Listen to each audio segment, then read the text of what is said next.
so there's our Shinedown introduction. Now this is going to be built around the E minor chord, the D/F sharp chord, a G with a D in the treble, and then down to a C add 9 where we just take the G and we move these top two fingers down 1. So I think we're familiar with an E minor.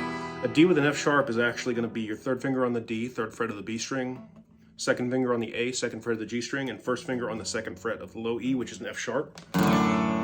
Then we go to a G, which is pretty standard, except instead of having this fretted, we actually take this and move it up to the B string. So we hear that note. And then our C, again, is just going to be these two fingers at the top, moved down. And we don't play the top string on that last chord. Okay? So for example, if you just wanted to kind of strum this and sing it kind of songwriter style, you could just strum these chords.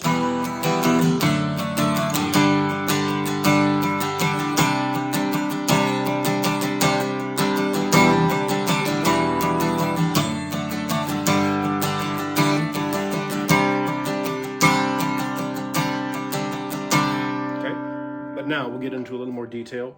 So a lot of this, and I'm going to try not to do my own interpretation. I kind of pick things my own way, so I have a hard time adhering to exactly how they're played. But so we're going to make an E minor chord, and we're going to actually amend the fingering. Instead of 2 and 3, we're going to do 1 and 2. Okay, so we're going to play. I'm going to say the numbers of the string starting from the top. So the top is 6, 6, 4, 3. Same thing with the D F sharp. Now the G, same thing, except the G, we're going to open it up completely this time, except for that G. We let that ring the first time. Now we go down to our C, which all we're going to do is take this second finger, move it down to the third fret on the C, string below it, which is the third fret on the A string. And then we do this. We go 5, 4, 3, 5, 4, 3.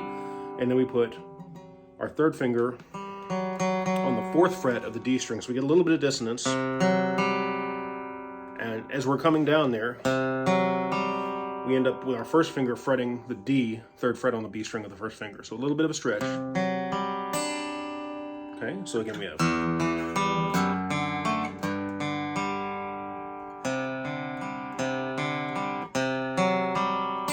Okay, then we repeat it. Now here it changes, we go to the G.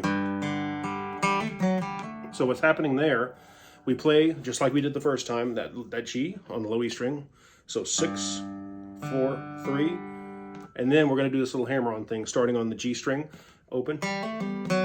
So hammer on to A and back off. Remember, hammer on and a pull off. And then we hit the fourth fret of the string above it, which is the D string. And then we hit that G by itself again. So the notes you want to hear is G, A, G, and back to G.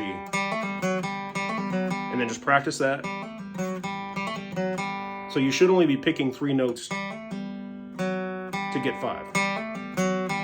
So we have. And then we do the same thing with the C again, basically. Okay, so that's our introduction, and that's also going to be, I believe, the entire verse. Then we do have a pre-chorus and a chorus, which we can touch base on. But I think that's going to be your biggest challenge right there, and mainly it's just that part right there. Once you get that, you should be good. So if you have any issues, I know it's kind of hard to tell sometimes in the video, but just let me know, and we'll go from there. So you take care. God bless.